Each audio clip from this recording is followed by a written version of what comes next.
Hi, everyone. Thanks for joining us again for another month of our guest interview series. So each month, for those of you maybe who haven't tuned in for one of these special editions before, each month I like to interview a different guest who interacts, I feel like, in the tea sphere in some way. So sometimes that is interviewing tea producers, people who make tea, who grow tea, who spend their life, in a tea garden. Sometimes that's interviewing people who work with importing and help with the movement of tea and the quality assurance and checking of it. But especially this year, I'm also expanding that conversation to include other folks who intersect with parts of tea's story in ways that I feel really should be highlighted more. So ways including like the more cultural side, contemplative arts, and also like my guest today, who I will introduce in just a second. So thank you so much for watching and for hopefully sharing these conversations so that more of them can get out there in the world and other folks can see that.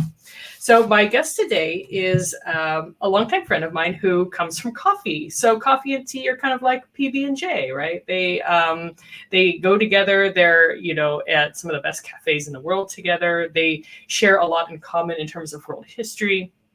And so this person is Ever Meister from Cafe Imports, somebody who I have learned a lot from over the years, and I'm super excited to share her opinion with you guys. Let me just send her a little invite so she can pop up on screen here. Doo-doo-doo. So our discussion today is going to be about value versus quality, which is something I feel like, oh my God, I'm so excited to have this conversation with somebody. Hi, Meister. Hi, Suze. Hi, everybody. Oh, wait, hold on. It got cut off now that we're in split screen. So I brought a baby coffee plant. A little baby coffee plant friend for us. I was like, oh my gosh, that's why we have to have this. It's my one occasion to show everyone like a little baby coffee tree that we've had for a few years. It's going very well. Do you know what variety it is? I don't. I brought this back actually from Seattle when I was there for the tea festival one year. And I was like, oh, I need a baby coffee. So Luff is pretty excited about the baby coffee. He really likes him. He looks very happy. Well, thank you so much for taking some time to share wisdom with us, share some conversation. I don't know about wisdom, but this is exactly the conversation I want to have. Yes, it's just so awesome. So, I think on the surface, it can seem sort of, at first, maybe a topic that, I don't know, like just doesn't seem, it seems like it's an obvious one, like, oh, of course, yeah, value and quality, like, duh. That it's people, I think, kind of wrap them up to be the same thing. And what's really interesting is how we see in both our industries ways that that's actually separated out to a lot of detriment and harm. So I'm really looking forward to hearing the insight that you've seen with that and why you feel that this is such an important message to share. And I'm really looking forward to hearing your perspective in tea, because I don't know much about tea production except what you've taught me in the past. Yeah. So for some perspective for folks, Meister and I met when she worked for a previous coffee company. She worked for Counterculture Coffee as an educator. And so we shared some classes together. I took some of your coffee classes. You took some of my tea classes. And just right away, we started seeing this connection that happens with coffee and tea. And so we have stayed in each other's orbit and friends ever since then. Mm-hmm. Like peanut butter and jelly. Like peanut butter and jelly, absolutely. So can you share for folks a little bit about like your work in coffee, what you do, and the types of folks that you're interacting with in that work? Yeah, sure. I have been in coffee for coming up on 20 years. And in that time, I've done a lot of different things. Like many people, I started in a cafe working as a barista, like you started as a barista in a cafe while I was in journalism school. And I am a painfully shy person. And so journalism school was very difficult for me because we had to interview people. We were learning how to do that professionally. And I thought, if I get a service industry job, it'll force me to talk to people. And so my since then, which is really funny, since the very first job I had, my track has been coffee and journalism, and that has become mostly that my job has been in coffee. My job has been to communicate about coffee, which has been really interesting. So that has taken the form of being a barista, of being a store manager, which I was not very good at. I never touched that myself. I was like, nah. I barely lasted. It was really bad. And then I went on very quickly to become a trainer and an educator. And then doing a lot of writing about coffee. I've written, journalistically, I've written a lot about coffee. And so that also has turned me into something of a coffee marketeer. So now I kind of do a little bit of still a lot of things. I do teach classes. I write and teach curriculum about coffee. I also do content for Cafe Imports. So basically all of the content that we have at Cafe Imports is educational, kind of recognizing that like, we don't need to be coffee hucksters. I don't need to be like, hey, like a wheeler dealer. We're more interested in selling coffee to people by selling them the knowledge that they need. Not even selling them, but like, here's a resource. We care so much about coffee. We want you to learn about it. We want you to be passionate about it. If you also want to buy some, that's great. Keeps us in business.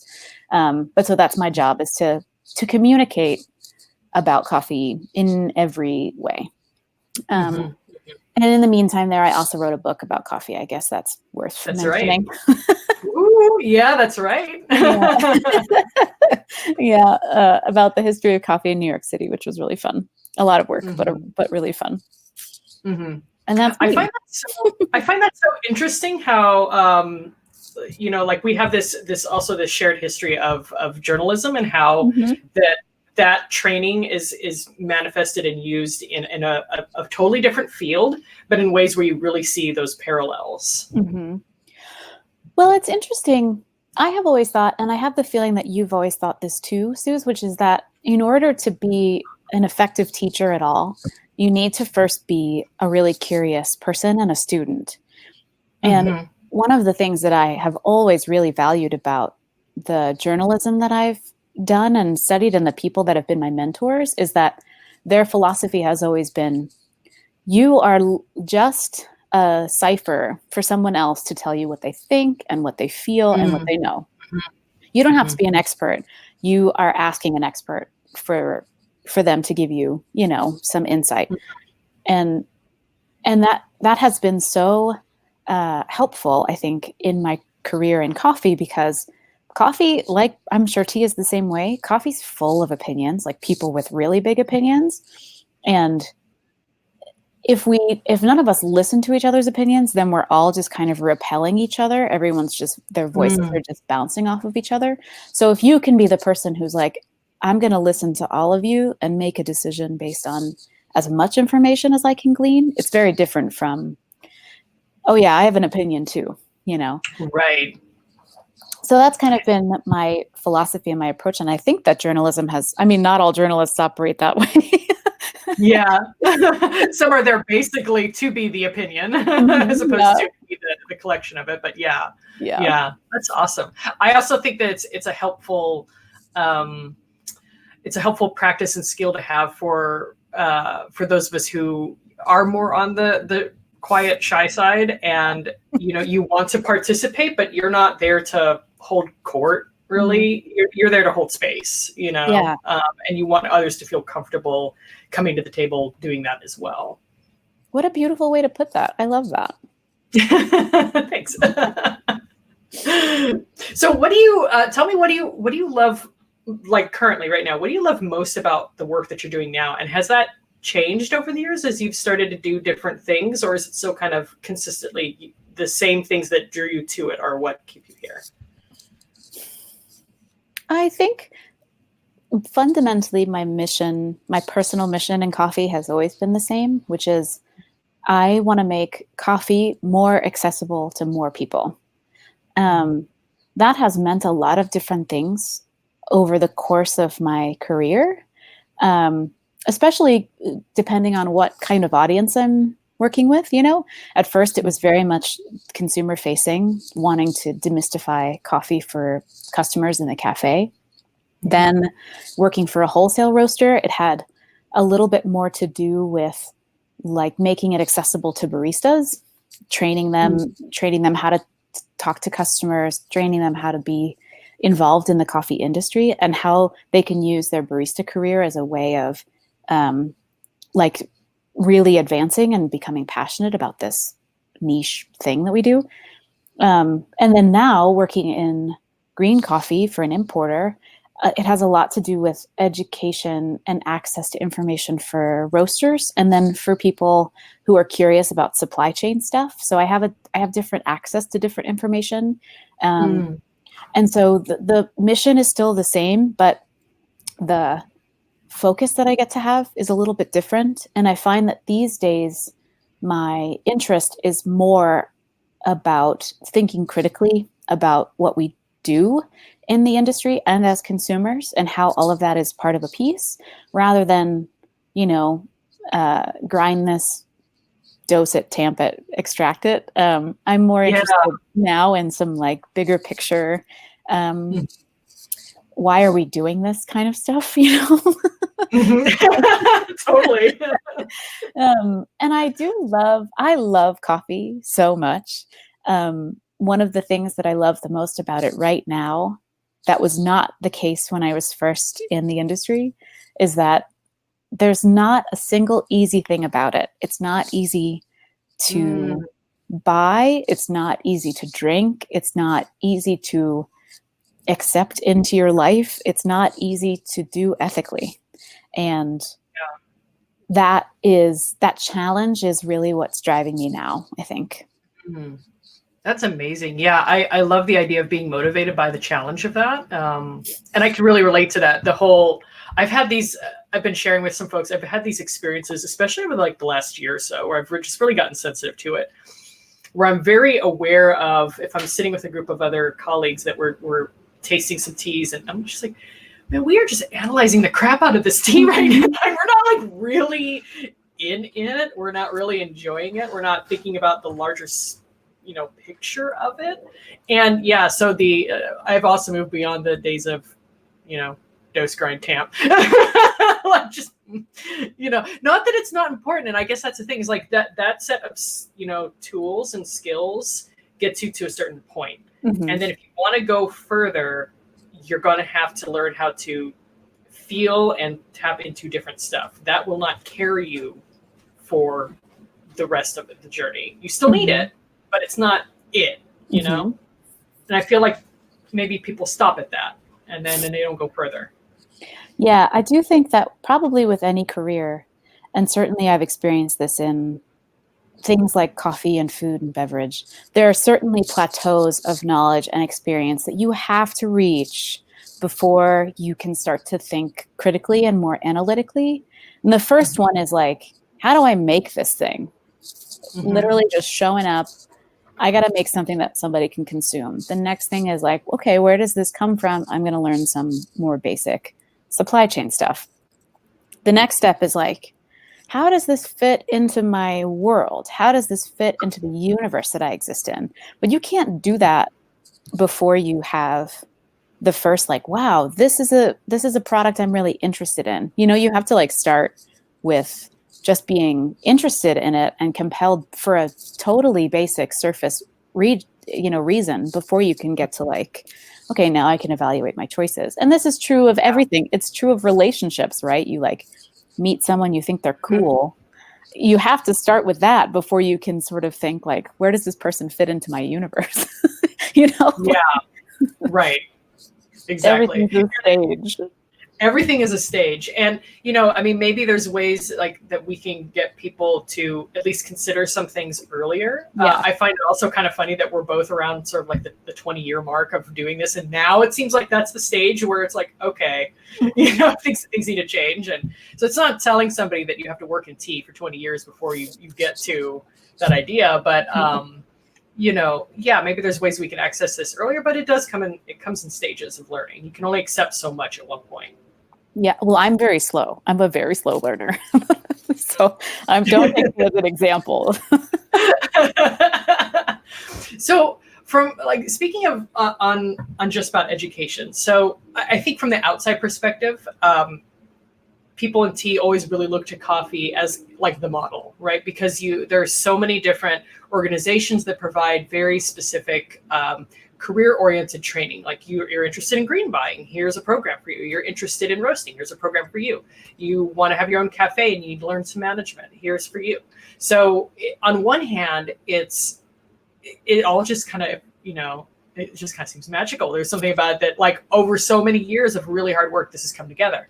But where do you see opportunity? Like what is coffee not yet focusing on that education could provide a way of having dialogue around that? Well, I'm curious if this is something that also exists in tea, but it isn't until very recently that the certain kinds of gatekeeping have been challenged. Green buying being one of them. Mm-hmm. Like, there's no education for folks about becoming a green coffee buyer. And if there is, it may very well be, it's more like practically speaking, and it doesn't necessarily check all the boxes for how to incorporate ethical sourcing. There's not a lot of you can learn how to do it if you have to buy a little bit a couple of times a year, but the larger scale of I want to do this ethically, I want to do this sustainably, I want to grow my company XYZ way. Historically, that's been very much a gate-kept type of information that you either were groomed to do through your involvement with a particular company, or you were like, screw this, I'm going to start my own company, and then you have to figure it out on your own. But we don't have any kind of I think they would almost be like graduate level courses in how to be a good coffee professional. And that probably exists in every aspect, but green buying is the place where that strikes me the most. Marketing is another thing. Nobody knows how to sell coffee. You look at all of the companies that are doing their own marketing, designing their own packages, building their own websites. Nobody has any idea. They're just, we're all guessing. We're all just doing what it is that we like. Or making the trend yourself. You're like, well, I'm going to just do this. And therefore people are like, oh, you tapped into the trend. Not really. You just kind of made it the trend. And now everybody else is going to want their packages to look the same. Exactly.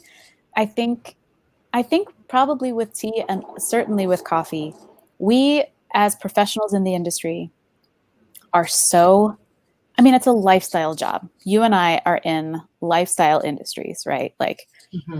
All my friends are coffee people. Everything I do is coffee stuff. All of the social things that I do are coffee things all day. All of the Instagram, I follow all these coffee meme accounts. That and cute animals are the majority of my feed. Yeah, same. Yeah. And so we're so interested, and we're so passionate, and we're so immersed in this universe that I have no idea what the average consumer wants, even the average specialty coffee consumer wants. So stuff like that, I think our knowledge and our education is really lacking. And I don't know how to make up that deficit because, at this point, I feel pretty far removed from it, except that I also feel like, and you can also, this goes back to the theme of our conversation, and I want to know if you feel the same way, but the more I'm in this industry and this job, and the more passionate I become, the more I become the average consumer. I don't feel the same way about, I don't feel the same way about coffee at all as I did 5 years ago.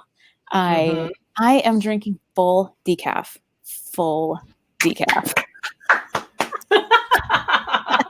I'm drinking roasted tea today, as per our conversation. I was like, well, I think this fits in. And I feel like the more I think about it, the more I love coffee, and the more I think about how to make coffee more sustainable, the more I feel like I'm not interested in the upper echelon of quality anymore. I'm not interested in the types of stories people are telling. I'm not interested in the images that people are showing. I find that my priorities have totally shifted, and I feel very alone because I feel like I'm not seeing that message shared broadly. So I wonder if there's room for that in terms of the education that we have. Like, is this a full circle thing, or is this just a personal existential crisis? No, I completely like, I that resonates a lot with me. I think, on one hand, it's a little bit full circle. I feel like when you spend, that much of your life really, really deeply involved in something, you start to there's the like concepts of time that are circular, right? Mm-hmm. Like that we, want things to be very linear, but in reality they're very circular, right? And so a lot of traditional and indigenous teachings teach about things that are circles, right? And so it makes sense that it would come back, but it's different this time around. We come back to that beginning of the circle, as it were. It's different now that we've been around the whole time, right? So our time with coffee or with tea is not linear, and just keep going and higher to the stratosphere, right? So on one hand, it's that, and I do feel like that's something that could be incorporated in terms of education and how people think of things. Like, I'm not interested. And it's hard to like say it because I don't want anybody to be offended by it. I don't want anybody to immediately look at their own Instagram accounts and their own information that they share or how they sell their tea or whatever and be like, oh, like, but it's just, I don't think it's as compelling of a conversation compared to like the human impact. Yeah. It's to me, the magic is tea plus humans. Yes. Not just the objectification of tea, where it's like these very romanticized images and things like that. And it's just, that seems to defeat the purpose of what we're trying to do here. Mm-hmm. So when we tap into tea plus humans, that is there's so much exploration to do there. And that feels more honest to me, I guess, in terms of if you really want this to be part of your life, that's the way to really make that so. Yeah. I feel exactly the same way. I often say that I'm in coffee for the people. Oh, I love that. But the thing there too, that's very difficult. And you know me, so this is also part of my like ongoing journey, is there's also something about, especially in coffee, the human element can be twisted in a way that also feels really gross. In part because of the incredible division of wealth and power that producers have versus consumers.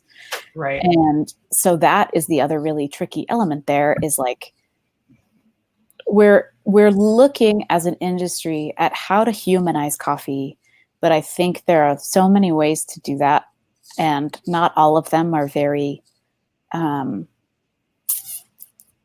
like completely thought out from all different angles, which is probably my greatest character flaw, is that I need to know every possible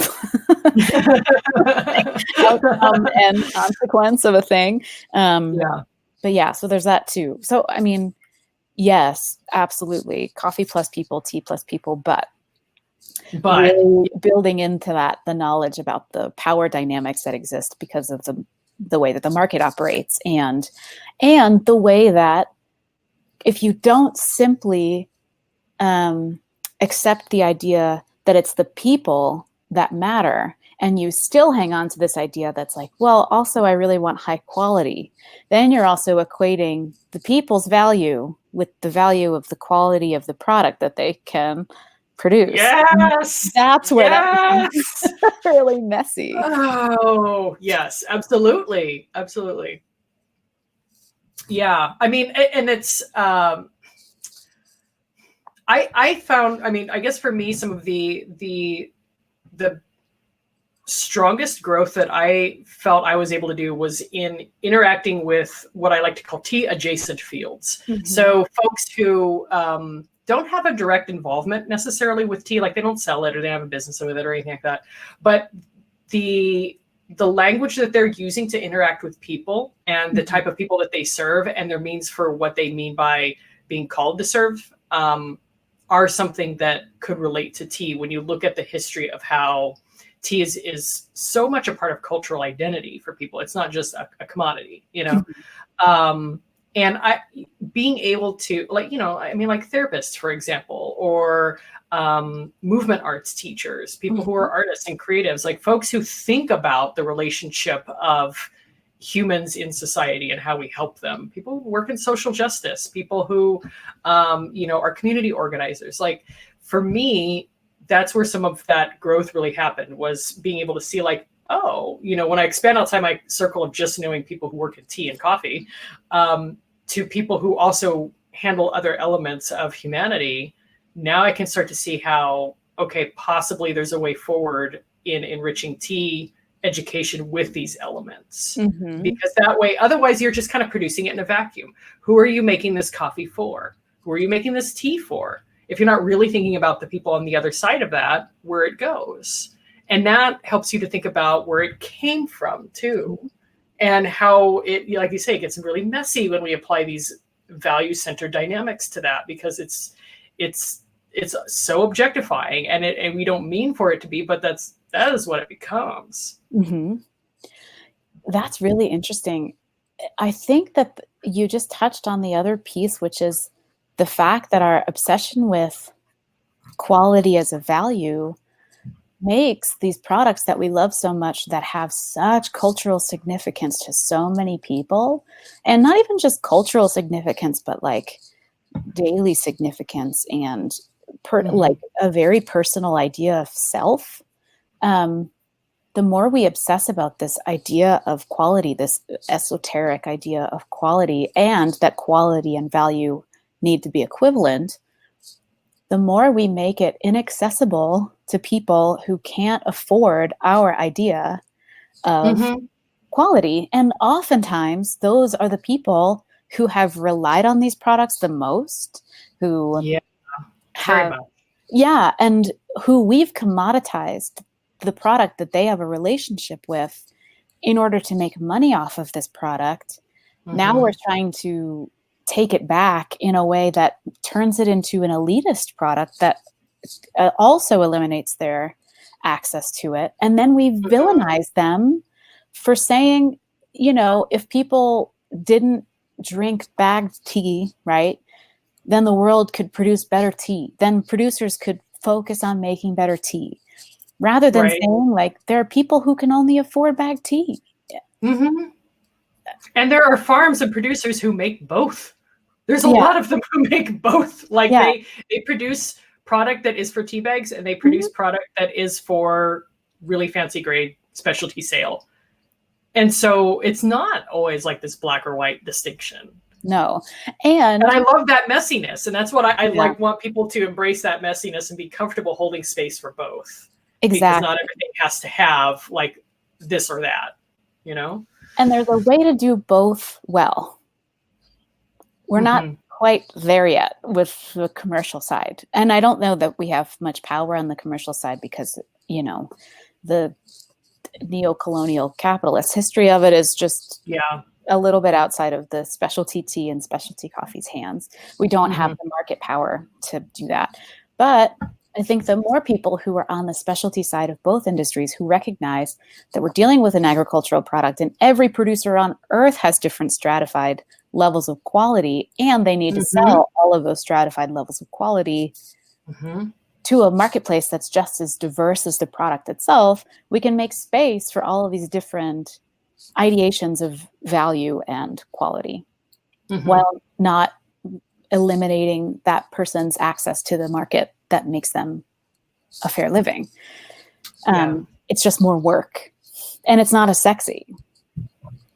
Yeah, like, and well, that actually brings up a good point. One of the ways that I love how you have been sharing this message over the last couple of years is very visually. It is through just like your morning ponderings while you're brewing your coffee, and it's your Instagram stories, right? Or like recently, was it a couple of days ago? I just wanted to show some folks, you shared this wonderful video of like coffee being milled. And I love this caption. It says, "This is coffee too. It's not all perfect cherry and artisanal techniques in 86 points plus. This still reflects hard work, families who deserve to thrive, and a lot of people doing the best that they can with what they've got. Sure, we can romanticize the other stuff, but let's talk about this right here." Amen. Oh my God, right? And then a couple of weeks ago, like you shared the photo of like somebody else's photo of just really awful cherry, like with sticks and just crap in it. And because somebody viewed that, I was like, oh, it's coffee. It's so raw and blah, blah. And like, no, like we have to share what is truthful and meaningful so that people can understand what they're seeing. Otherwise, we're just objectifying it. Like I saw an image this morning from I won't name it. It's a tea organization that somebody used it as the backdrop banner for something that they're doing. And it's just somebody throwing a cup of tea and it's splashing everywhere. And I'm just like, it's not cute, you guys. It's wasteful. And it's not, no, it isn't. What message do you want that to share? What is that? you know, so thinking about our imagery, yes, on one level, but thinking about what goes into that. When you share something like that, the value dynamic of what you're demonstrating is really awkward. Yeah. Just, but I love how you share this through imagery to get people to just think about like, yeah, this is coffee. This should be celebrated too. This is work to do this. Well, the interesting thing there too is, and I'm sure that this is also true in tea, but you know, historically producers have been so disenfranchised from what quality means in terms of their production, that for us as consumers and professionals, you look at a collection of tea leaves or of coffee cherry and you think, oh, I can see the quality there. You know, you can see the difference between coffee that's been picked, all mixed up, underripes, overripes, rotten cherry, bug damaged sticks, and, you know, coffee that's perfectly red, ripe, beautiful. Producers have not historically been given the tools to make those types of identifications. They don't taste their product. They don't really have any idea how what they do in the field relates to what we judge as point score. And that's for a very significant reason, which is if you empower producers with knowledge about what produces quality, then they demand more money for it. And you can't level the entire playing field without totally shifting the way that marketplace operates. So we're also having these, you know, we have this obsession with quality that we also seemingly really ascribe very arbitrarily to certain producers or certain cups or certain lots, not really thinking about how, if I tell a producer that their coffee is good or I tell their producer that their coffee is bad, they don't know necessarily what makes the difference in that opinion, you know? That's a very simplified way of thinking about it. Like, you know, the vast majority of producers want to pick ripe coffee, but you know, they also rely on other people who are paid almost nothing to do that labor. So you pay someone almost nothing because you have nothing yourself. You're going to get who knows what back, you know, again, it's all a piece. So that's the other thing. I think our visual obsession with quality, our taste perception obsession with quality, and the message that we send that is high quality needs to be more expensive and low quality should always be cheaper, all send the wrong message, which is the message that it's easy for a producer to make high quality coffee and producers could make more money if they would just try harder. Yeah. And it's also that, I mean, that's a message that we send because we're so comfortable ingesting it ourselves in so many different avenues. So like we tell that to women, we tell that to people of color, we tell that to people who grew up without the same sort of financial resources or people who've been affected by trauma or social structures of racism. We tell that same message. Oh, if you just tried harder. Right. And so we're so comfortable dishing it out. We're so comfortable dishing it out to everybody else that, it creates just this chain reaction that just keeps going unless at some point we realize that way of communicating is dated and wrong and only serves a very narrow percentage of people. Yes. It also, that raises that problematic issue of the inspiring story, right? The person who overcomes odds and proves that it can be done, when really what we need to do is dismantle the odds, not necessarily make an example of the people who, by some combination of determination, willpower, luck, strength, whatever it takes to be the inspiring story, and not to put down people who are making great strides in their lives. But, when someone is you have to sort of think, well, why is this inspiring and why isn't it the norm? And what are we doing to prevent it from being the norm? Why should specialty coffee be rare? Why should specialty coffee be exotic? Why should it be relegated to a certain type of consumer? Why should it be a status symbol? Why not work toward making all coffee that way rather than relying on the exquisite cup that costs $600 and we make this big deal out of this like rare thing? What if we worked just as hard to lift everybody up to some level that made those inspiring stories less relevant? I'm tired of inspiring stories. Yeah. And also because there's so much behind the scenes of inspiring stories anyway that doesn't get told and doesn't get celebrated, because it's the stuff that's really, it's arduous, it's difficult, it's a lot of stop start, it's a lot of absolute failure and a lot of starting over, and we don't look at that. We just look at the achievement in the end and hold that up as that's what people should be able to do.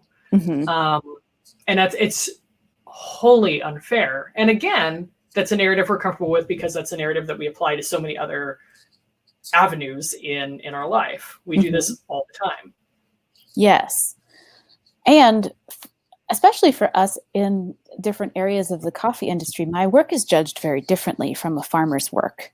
And, my work has a little bit more of like a cumulative, I can think of like a lot of people who work in offices, people who work what I guess are traditionally called white collar jobs, you have a sort of cumulative effect of all of the work that you do that kind of builds your resume. When you think about coffee producers and tea producers, their worth is based on one person's experience with an ephemeral thing that they taste once and then they move on with their lives. Yeah. Which is the same as like kind of in a cafe, that when a cafe owner is at the same mercy. You get one chance at a customer, right? You serve them something they don't like and they walk out. But we don't think of producers as being kind of judged the same way.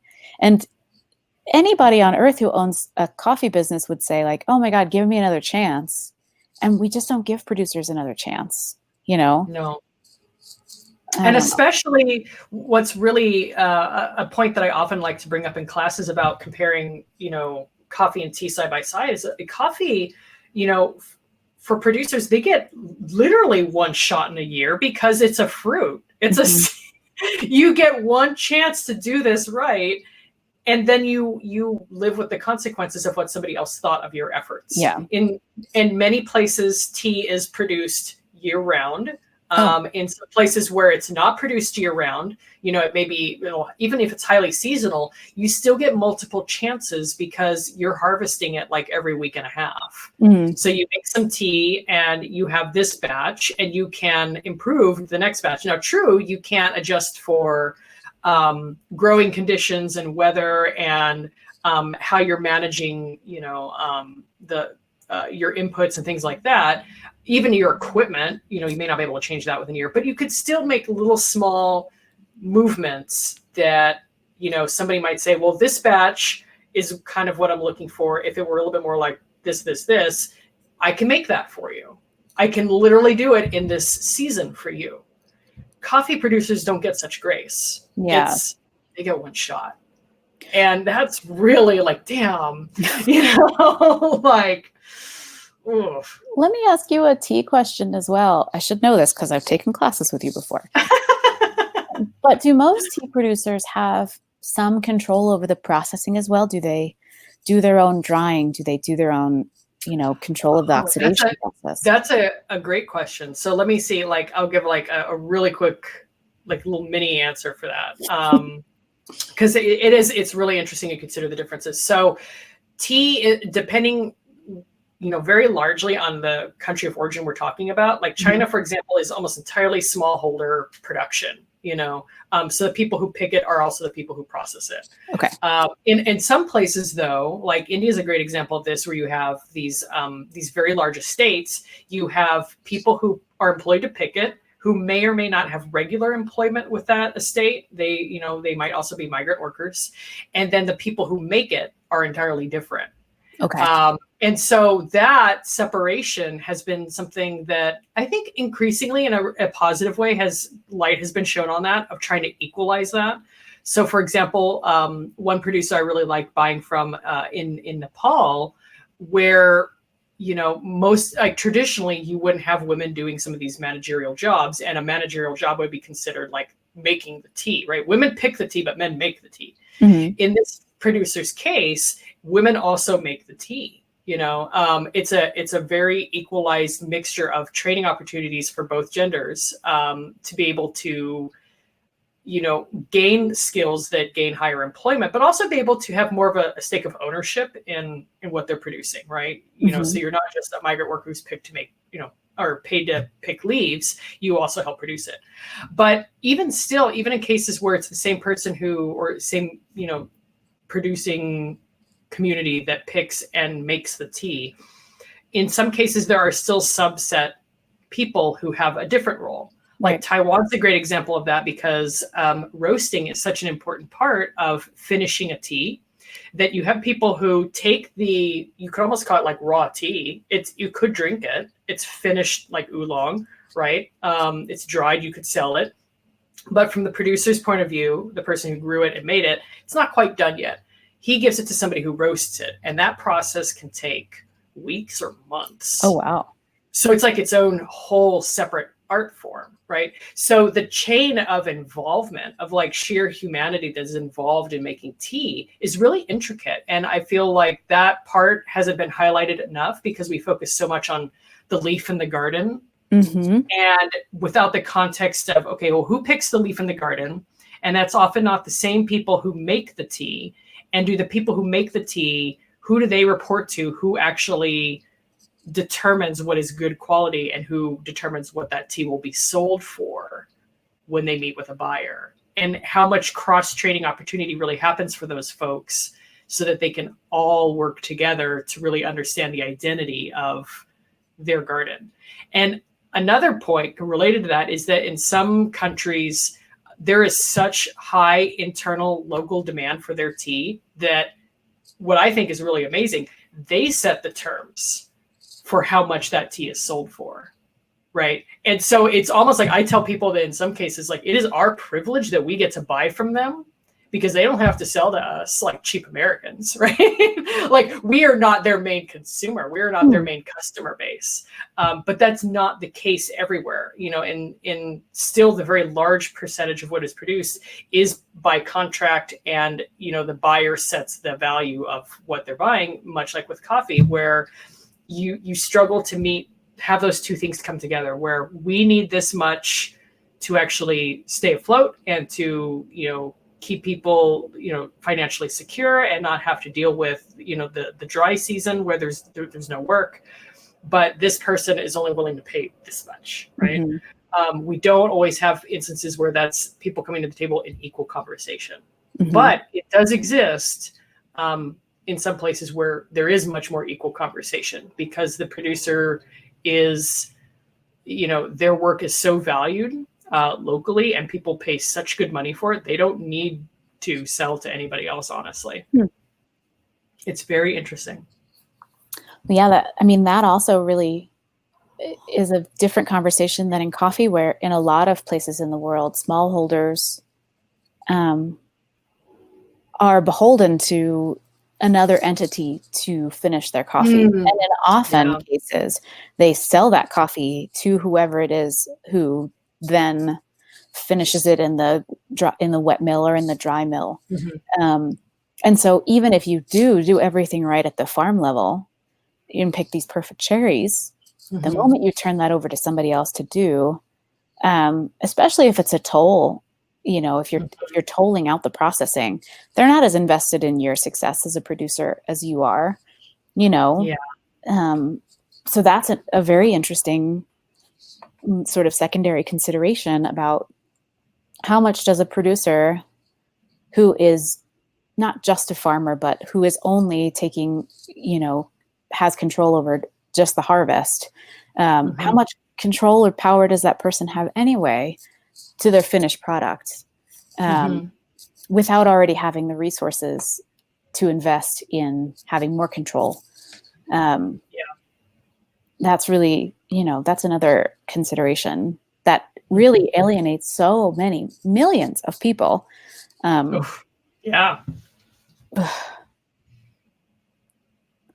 So when you, I have a question. So like when you're considering, like on a related conversation of this, of how we evaluate coffee. So let's talk about the scales that are used and the points systems that are awarded and things like that. And we, as an industry, rely so heavily on that. And it's a system that is used in quite a few other industries. It's one that in tea, for years, there's been some dabbling of trying to get something started, and there's different organizations that do it and employ it to different levels of success.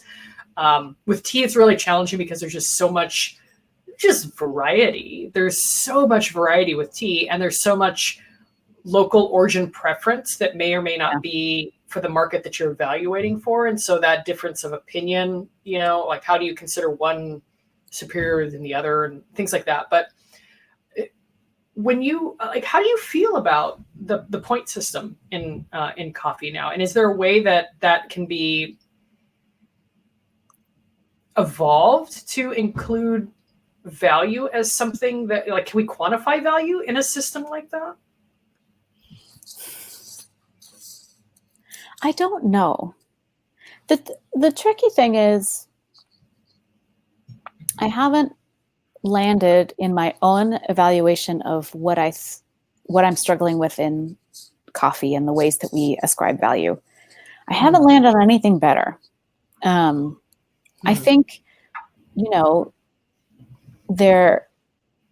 it kind of calls back to mind the origins of a fair trade movement, for instance. And one of the criticisms with fair trade coffee was that there isn't a quality.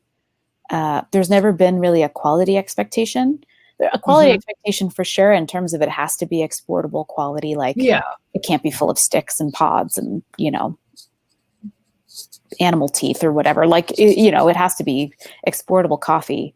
But there's never really been a quality evaluation that decides whether or not that coffee deserves the minimum price.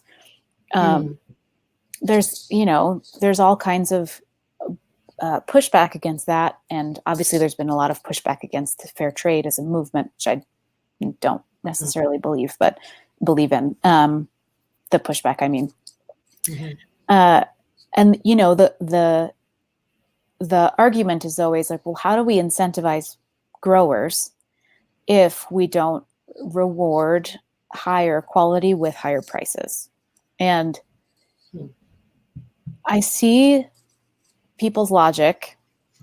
I see how that can be and has been a seemingly effective Band-Aid for the past 30 or 40 years, since the dawn of specialty coffee. But it doesn't seem to me to be sustainable for the entire industry. And I have not yet really landed on an alternative to quality grades, to cup score. No one's asking me to do it. Thankfully, I don't have to solve the problem. I don't know if I'm prepared to check do that that. off my to-do list for today. Good thing. Yeah, but I really do find less and less that I care about what the cup score of something is.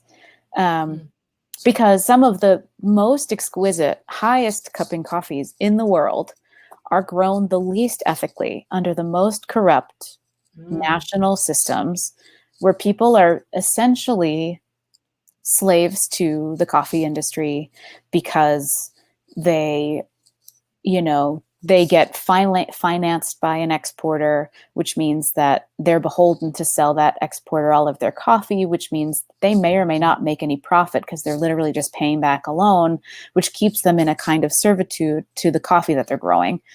There are entire countries that a huge section of the population that goes coffee operates that way. They also happen to cup the highest, and the coffees are the most expensive.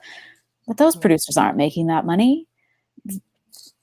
Those producers don't have any idea if them or their neighbor is the one whose coffee tastes great in that lot. There's no way of incentivizing quality in those places. So it's easy to say out of one side of your mouth, I only buy X quality from X country, but the other side of your mouth, it's like, but that's not ethical in the other country. You can't incentivize those producers. You're not paying them more money. So it's super complicated. And what does quality mean anyway? It's so different. Even culturally speaking, the qualities that we seek in specialty coffee in North America are completely different from the coffees that they're seeking in, various Asian countries. And each one of them the market is totally different, and their preferences are different, and they're willing to spend a different amount of money than we are on certain types of coffee. So to act like it's objective, that point scores are objective, and that we're objectively assigning a value based on these numbers, it's really problematic. But I don't know what the solution is without, I don't know, scrapping the whole industry and starting over. Which I'm not really prepared to die on that hill, No, you'd have to work weekends then. For sure. I already work weekends. But yeah, it's yeah. I mean, I guess, when I'm trying to figure out what I look for, what I consider value in something, I think a lot about that. Sometimes price is depending on the audience I'm talking to.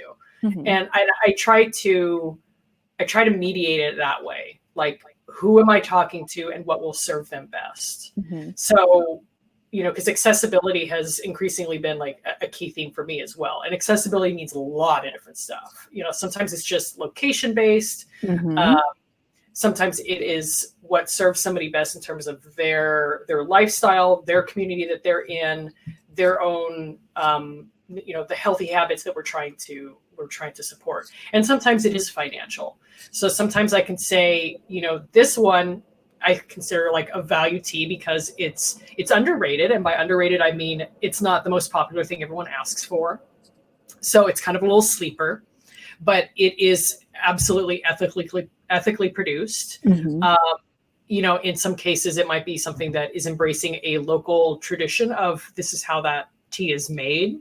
And as it always has been, and it may not be the most popular or trendy technique now, but this is history actually that you're interacting with when you have this tea. You're supporting the continuation of that.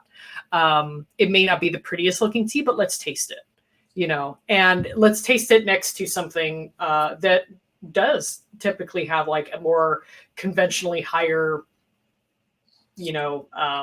score associated with, even if it's not a score, but the price is higher, and with tea automatically, if the price is higher, that means it's better. Right? So let's taste it next to that, and then just really simply say, for your purposes of what you're looking for and what your own, I try to help encourage people connect with what are your personal values, Does this one connect with your values, or does this one connect with your values? And it's okay if they're different. It's totally fine. As long as you're just being honest with yourself. When you're fighting yourself internally, I feel like that's where it's just doing more harm, not only for you, but for the people you're serving it to, and for the relationship that you're buying the tea from. There's a bit of dishonesty there because you're not really buying what's truthful for you. So you're kind of misleading who you're buying it from, right? Yeah. And all those things, I don't know if you could put a score to that, but maybe it's something where in a system that helps evaluate what does quality of life look like for people who are producing it, how saturated is the market with this particular thing? If there's a lot of opportunity to offer and explore it, then maybe it should have a higher value than something that's completely saturated. Like there's so much Dragonwell and Silver Needle out there. Do we really, we need to keep doing that? Not to say it should go away, but can we have other things at the table? Yeah. That are more economical to produce, that have higher yield for the people making them, that demonstrate local history and technique in the same way that should be. I mean, we think about like, why do we value some teas over others in terms of their history? What makes that tea more prestigious than this other one? Really? Like, it's the same kind of hierarchical systems that we have here. Is that in some cases, maybe it's not the best thing to keep promoting and hanging your laurels on? Just saying. Food for thought. Yeah. It's really interesting. That makes me think about the ways that like we hang on to these particular ideas of what creates value. And I think a lot about the value judgment that happens between artisanal production and mechanized or commercialized production. Yeah. And, you can sort of see, again, here's my great character flaw. You can see aspects of both kinds of arguments, which is artisanal production. There's more history to it. There can be more of a cultural connection. There can be more individualized craftspersonship and attention to detail and care. But a lot of artisanal production, food production, manufacturing, textiles, everything, artisanal, handmade production comes and has come at the expense of people's physical well-being, right? So there's also that. Absolutely. We keep people in these systems that do them physical, emotional, cultural harm because it's been the way that it's always been done, because we don't have the same romantic relationship with the thing that might be more productive, that might have more yield, that might be less work, that might be less expensive for a producer.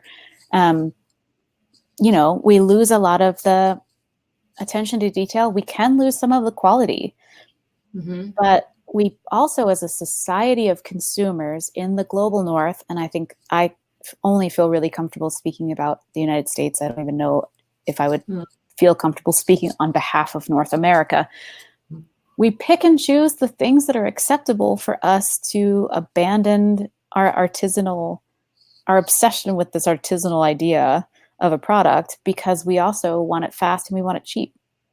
And it's funny, the things that we hold on to, these notions that it has to be done in the most harmful possible way to the environment, to the people, to like entire countries, because it tastes better. I don't know. There's something about that too that's just like, what innovations are we holding back? Because we're not paying enough to support them, because we want to hang on to this romantic idea, because, we're doing just enough to keep people under the thumb of this idea of what specialty is and what quality is. And we're so closed to the idea of looking outward. I think specifically, this has made me think about some of the hybrid coffee cultivars that have been developed on a national scale individually by countries, in national coffee institutions, to combat certain diseases, to be specifically designed to be resilient in specific climate conditions that, are very regional. They tend to be more productive. They also usually tend to taste worse than the heirloom varieties that put producers at great risk. Yeah, they taste average, right? And we have such a problem with average, Often they don't taste average, they taste great, but we have this idea in our heads that there's no way that they're going to taste as well, as good. But I think about the Castillo variety in Colombia, some of the best cups of coffee I've ever had. Like if I was going by point score, our Castillo variety. And 5 years ago, we thought that was garbage as an industry because it's a hybrid. Wow. And now they're winning national awards. I'm pretty sure that a Castillo won the Cup of Excellence, if not in the past 2 years, then certainly in the past 5. Like it is a variety that has the ability to transform people's lives. If we're not willing to give it a pass, or even to open our minds and our palates to it, we're potentially alienating millions of people who were also saying, we need to pay producers more money. Producers need to be incentivized, blah, blah, blah. We can't have it all. You just can't have it all. You have to decide where your value is and where you want your cup to fit into the rest of your worldview. Which sounds like such a dramatic decision to make about a cup of coffee or a cup of tea. But, that's the world we live in.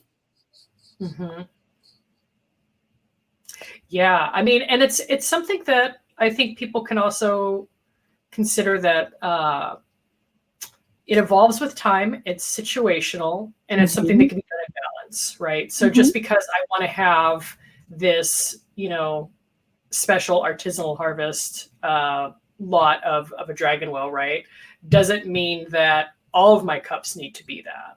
Exactly. Right. I can still have my daily tea, right? And my daily tea has certain values applied around it of what makes that sustainable for me. It supports somebody that I enjoy supporting, things like that. Like it can and should be done within balance, because when it comes down to it, if you don't take multiple considerations into account and apply things with balance and be flexible, you are applying, as we were talking before, a value to people. You are saying that people who, work in production of mechanized tea and are more for sustainable scale and serving a larger percentage of people, you're saying that their lives don't matter as much as, this small producer who's been doing it for 5 generations and has won multiple awards. Equally, their lives are important, and equally they all have the opportunity to share their talents with the world, and people should be appreciative of that. But one person cannot feed everybody, right? It takes effort of lots of people. If we were more comfortable coming to the table with that as the discussion for what does value mean, it's a system of balance. It's a system that tries to have the dialogue with, especially with consumers, that be comfortable with having multiple considerations, be comfortable navigating, this applies in this case, but this applies in this case. And that is okay, because that is life, because we're training consumers to want absolutes, and that is not life. Yes, exactly. I think if we were generally more comfortable as people, as human beings, saying, it's complicated. I'm not going to be perfect. I'm not going to make perfect decisions all the time. But I can allow myself to more critically consider individual decisions that I make, rather than sort of saying all this or all that is good or bad. It's much more work, and it's exhausting. And, we're talking about one part of one day, the cup of coffee that you have, then you also make decisions about the food that you consume, the media that you consume, the way that you interact with your neighbors, the way that do you drive or do you walk? every decision that we make, every step that we take in a day could be evaluated this way. Mm-hmm. No one has the bandwidth for it. Mm-hmm. So I'm not, also suggesting that we all upend our lives, No. For the sake of a Right. hot beverage. Mm-hmm. But at the same time, it's complicated, and to honor that complicated decision and those complicated, cultural lines and the web of complications that go along with it is also very valuable and can be a very important lens through which to see everything else that we consume.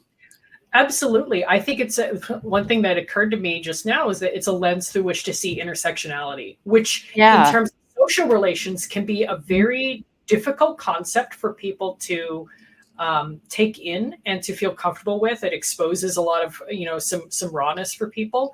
So when you can view intersectionality through, like a more food relation, right? Something that's important to you. We all need food, and coffee and tea are very important. They're not really, I don't believe that they should be viewed as luxury goods. It's one of life's joys that we should all be able to have, right? When we can start taking a more intersectional view of that, it shows us how that dynamic applies to then social situations, right? And that can help improve our social interactions. If we can do it in this one area, our bodies can remember how that feels to do it in another area, right? Oh, yeah. That's really interesting. I'm going to chew on that one for a minute. Because that's the work that I've always felt is done in traditional arts like tea ceremony, right? In tea ceremony, when you're studying, they don't talk about mindfulness. They don't explicitly say this is meditation, this is mindfulness, this is about relationship with humanity and things like that. But you really do start to feel that. You feel it in the actions that you're doing and how you're handling yourself and how you relate to your guests in the tea room, and the values that you're taught as the host to study, to emulate, to share.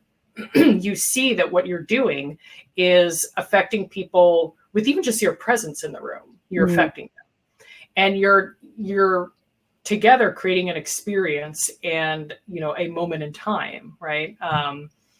Like the expression in a Japanese team of just one time, one meeting. We get to come together this one time to do this, right? So let's value that experience. And you start to realize this is teaching mindfulness, and this is teaching intersectionality. We're just, in the context of the tea room, we don't use the language. We just learn with our bodies, and we feel it ourselves. But the body remembers what this feels like, and you remember that this feels pretty good to do this. So you can then take that way of behaving and that way of interacting with people and try it in other situations and see, like, does this feel as good? And it's one of the ways that I learned as a teacher how to be in a more embodied way with my students was from what I learned in the tea room. This felt right there. So then why don't I behave in this way here? Because it feels that's a truer way of how we're supposed to do this kind of thing. So that's what I mean by, I feel like if we can just allow ourselves some space to practice it, it's not as scary, and we can apply it to other things. Yeah, I really agree. I think there's also something it's very hard for everyone. Well, that's maybe an unfair generalization. Maybe all generalizations are unfair, but I think it's hard for many people, myself included, to change expectations based on whoever it is you are interacting with. And I think that's a lot of where specialty coffee falls short, is that we, again, going back to this idea of like we occupy our own little bubble, our social, intellectual, emotional, employment bubble, where this is the life that I live, this is the work that I do. It can be very hard for me and my peers in the industry to communicate with someone else who's not living that completely and immersed a life, and to understand where they are and to not expect them to be at the level that I feel like I need them to be to get my message across or to sell my product. Which, coming back to that, the conversation earlier, I think I really bristle. It's funny because I'm a teacher, but I bristle at the phrase educating the consumer. I think the consumer has more to educate me than I have to educate them certainly about buying coffee. We both have insight to share. The customer wants something that fits their life. And so historically, we have said we need our customers to fit our business, but that's not how business works. You start a business because you want to give your customers what they want, not necessarily because you want them to want what you want. So that piece is very important too. The idea that you don't have to come out and say, I'm educating you. Just like in a tea ceremony, they're not saying, the person leading the ceremony isn't saying, now we're going to be mindful. And now begins the mindfulness. And so that idea of educating the consumer really, to me, disregards so many things about what it means to be a human interacting with other humans, sharing something with them in a way that's not pedantic, that's not condescending, that's not patronizing, and that's not resentful when they decide that they don't want to meet you where you're trying to lead them. Because you can also probably sit through a tea ceremony and go, you know what, this is really nice. My mind's racing and I'm just having a nice tea. Absolutely. It's different things to different people. Exactly. Yeah, it's really interesting. It reminds me too of another expression that I hate is dumbing something down for somebody. Yeah. I encounter a lot of people in professionals and workshops who struggle with how to communicate to consumers or to people who are, as you say, not at that level.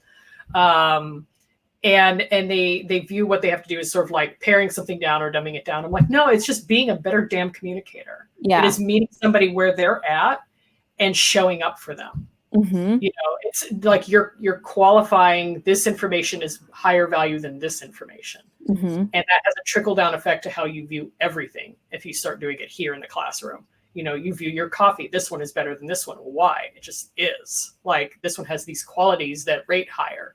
Okay, well, can we look beyond just the superficial descriptions of it? What else is there that would necessarily say this one is more valuable than this one, right? And it starts with our attitude of how we view education, and that everyone needs the same type.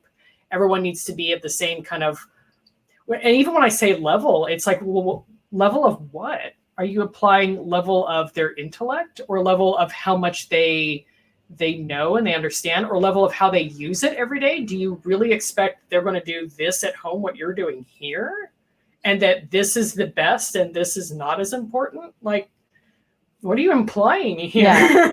Right? Yeah. Or even level of investment or emotional engagement with the thing. Like a lot of the people who walk into your coffee shop just want a cup of coffee, and they're not there because this is part of their lifestyle. Like it is for, you and me.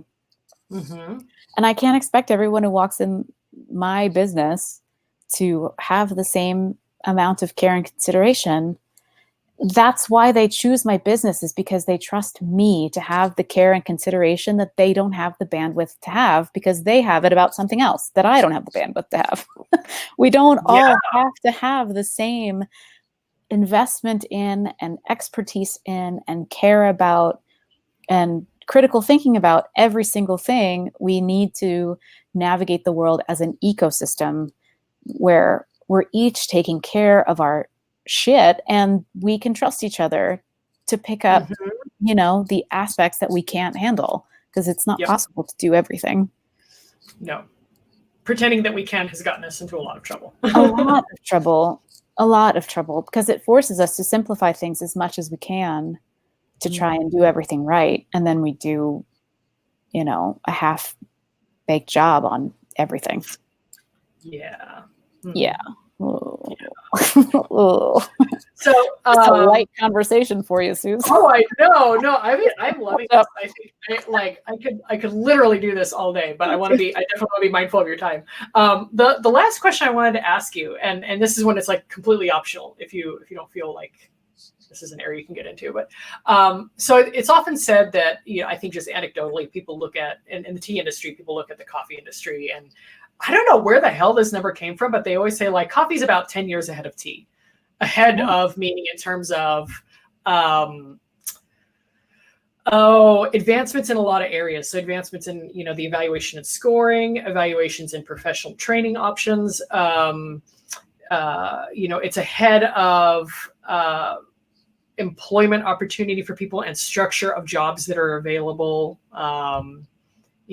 Things like that. 10 years, I guess. Well, being on that side of it and looking around at the challenges that you're navigating now, is there some advice that you might give to tea professionals about how, like what that looks like from this point of view, and maybe some things that you would say, maybe don't go down that road if you don't have to? Well, I've never heard that. Maybe tea people make it up. Well, I've heard that for years. It's really interesting. It strikes me as a really interesting view, and it makes me wonder how much of that viewpoint has to do with the fact that tea is still very much, and has always been very much, a part of the culture of the people who grow it. And that's never changed. Like, people in the places that grow tea have had a relationship with tea for hundreds of years. Whereas with coffee, people grow coffee because white people told them to. And they don't have that relationship with it, which means that we look at innovation and employment and opportunities to make money and opportunities to grow our business in a very different way, because we don't have the same cultural resonance to it. It is a money-making, occupational, capitalistic, colonial industry, where tea is that too, but it has a very different, deeper rooted kind of essence around the world for millions of people. It's easier to innovate coffee because it's easier to convince coffee growers and coffee businesses to do things differently, specifically to monetize what they're doing. So I hesitate to say, yeah, it would be great if tea was innovative and, that there were more job opportunities and stuff, but like, for whom and to what end? As I think about the job opportunities that exist in coffee, that are being built in coffee, the job that I have, it is the definition of capitalism. There's no extracting that. There's no, so that's not the answer that you were looking for, but that's what immediately came to me. Love it. Oh my freaking God. That's, well, and what's something that I have found increasingly more makes sense about tea for me in a way that's really nice, and in a way that I think years ago I viewed as a bit of a challenge, and I know people still consistently view it as a challenge, otherwise, is that in so many cities in the US, for example, it's just like one example of this. It's so hard to find standalone tea places. Everyone wants tea to exist in this very, like, the way that they're used to from coffee industry. And they want it to exist in the way that it does in Asia, which is very different than here. Right. And you're wanting something you're projecting onto it, this artificial thing. Whereas actually what's really lovely about tea is how it fits into so many different areas of people's lives. It is in the coffee shop. It is also in the restaurant. It is in your yoga studio, right? It is like it's in so many areas, and it doesn't have to be the anchor thing, but its presence is just there. Yeah. And that is more true to, I feel, how it is in, you know, the places that have held, I guess, the title of origin for the longest. It is just there everywhere all the time. It doesn't need to demand your attention.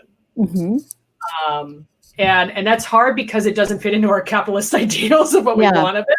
But for its identity, it means that it's doing its work, it's doing what it's here for.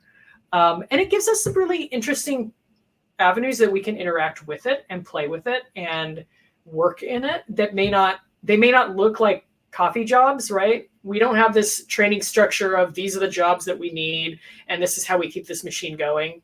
We do not have that. It is hugely lamented that there are no jobs in tea, but there's no jobs by a certain qualification of what you think that looks like. Yeah. Versus here's other ways that you can do it and still be in tea. Yeah. Right. Oh, and that's like a huge separate discussion, but yeah. It's frustrating because there isn't a way. It's, you know, I think about the standalone tea houses that I know. They very much bottle a coffee shop where they have 1,000 different options and they have to be something for everybody and everything's flavored and, you know. The thing about coffee that makes it fit that model and that makes it fit that structure for occupation and life's passion and all this stuff is that it's been a Western product for hundreds of years since the commercialization of coffee. You know, aside from its history in Yemen, it's been a Western commodity, Western dominated colonial commodity, whereas tea has not really been Westernized in the same way. Even the Westernized versions of tea that we know of in, like, you know, in tea houses in Europe wasn't quite the same. It took on a different significance to people. It wasn't commercialized in the same way. Like early days of colonial coffee too, it was done in the home. You know, it was something that people consumed on their own. You know, the coffee house, the tea house served a different purpose. And the beverage was a little bit ancillary to whatever else was going on. So I don't know. I think that the commercialization, the specialty commodification of tea, we're trying to fit, you're trying to fit a square peg in a round hole, kind of, I guess. Yeah. So I think the thing to do there, like you're saying, is maybe change the expectations to not expect that you're going to get, you know, you and I both have like the unique jobs in our industry. People ask me all the time, like, how do I get a coffee writer job? How do I become a coffee teacher? And I'm like, oh, I don't know. I got really lucky. Like, I don't have, there's no path for this exactly. There aren't any, no one's hiring someone like me, you know. God forbid I lose my job because I've said something stupid on this interview, because there's no one else. It's not classifieds for people with my skill set. You know, so what that means, I guess, is to, and this sounds really woo-woo and this sounds really elitist, but you have to kind of figure out, why is it that I want to be in this industry? What part of it do I see a need? Where do I want to contribute? How do I show up for that role? There aren't job listings for these kinds of things. There aren't models for these kinds of things. There's no model in the US for a tea house that doesn't emulate either a coffee shop, like a 90s coffee shop, or a cultural center where they happen to do very traditional tea. You know, there's really nothing in between. And I don't know, the more we alienate ourselves by focusing on this esoteric version of quality, which is also such a capitalistic Western colonial concept, the more doors we close to opportunities to look at other ways of offering these products and, you know, creating community, creating a new cultural experience with something. We just try and emulate everything else. People in coffee emulate wine. Yep. And it just means that we make the same mistakes. I don't know. It sounds very cynical. I don't feel like I definitely feel that, when you start walling yourself off like that, you're limiting your potential. You can either view it as a source of frustration that tea doesn't exist in this kind of way that you want, or you can view it as a source of inspiration because it means that there's a lot of things that are possible. Mm-hmm. It's your choice how you want to view that. Mm-hmm. Doesn't mean that's easy.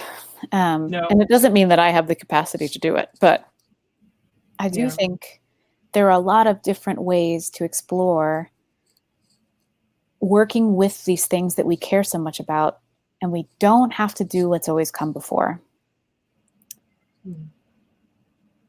But I also think that means that the people who are doing established work in these industries need to be open to other people and need to be supportive of other people trying different models, unusual things. Like, we need to be less competitive with each other, I think, generally speaking, and really more open-minded and more open-hearted, because we're talking about global products that people have a very personal, very cultural, very intertwined and enmeshed relationship with. And the more we fight with each other about them, the less good it does literally everybody, millions of people. So I think we need to think of them more as being of the world rather than looking at tea or coffee from this individualistic, you succeed and you fail kind of a mentality. Also a very unpopular opinion in capitalism, but that's me. I'm loving it. Like I said, I'm loving it. This is, I could think of nobody else that I wanted to have this conversation with. But also it's one that's just kind of been something that's just, it's just been steeping really deep for me for a while. And I agree with what you said at the beginning of, like, it feels kind of lonely sometimes, just sort of being in this area of how you're looking at things and what you're trying. And, it's really, I think it's really great to be able to reach out, to be able to have this conversation with other peers and realize it's not that unusual, or it shouldn't be. And, everything's a circle, right? It just keeps going. So, maybe it's time that we circle back around and we look at things differently than we did when we first got on the wheel. Mm-hmm. Yeah. So thank you so much. This is so awesome. Thank you. I love these conversations. And, I love talking to you, so we can do this anytime. Oh my God, I know. Like, a lot of these interviews, I'm like, oh, we need to plan a part 2. Yeah, or just a hang. That's also great. Mm-hmm. But I'm sorry to everyone who's watching that they can't necessarily join us. Although, why not? Yeah, I know. Absolutely. One, I always accept, questions late, afterwards. People can ask, if they want, pass things on to you, or have a part 2 discussion or things like that. Yeah, definitely encourage that. So yeah, and I'm open to anybody with questions or anybody disagreeing. I love being disagreed with. Can you share how can people find you? What are the ways that if somebody would like to, because you do writing and everything, if people wanted to read more of your writing or follow you, how can they get in touch with you? Well, I can be reached by my work email, which is just meister@cafeimports.com. And I also am a good conversationalist on Instagram. I run the Cafe Imports Instagram, which means any comment or any question there comes through me. So that's easy to find. And then I also am just Meister, Just Meister on Instagram. Those are the best ways those are pretty reliable ways to find me. I'm always on a screen, which is, yeah. Something we manage. Screens. That's the next thing I'd love to dismantle, or is not necessarily our obsession with screens, but my reliance on them. I hate it. So Mhm. 2020 goal is like step away a little bit more. So carrier pigeons work, or I love old-fashioned mail. Literally by post pony. Yeah. Well, awesome. Thank you so much for being here. And Thank I you. definitely look forward to more conversation with you. Same. Thanks a lot. Yeah, thank you.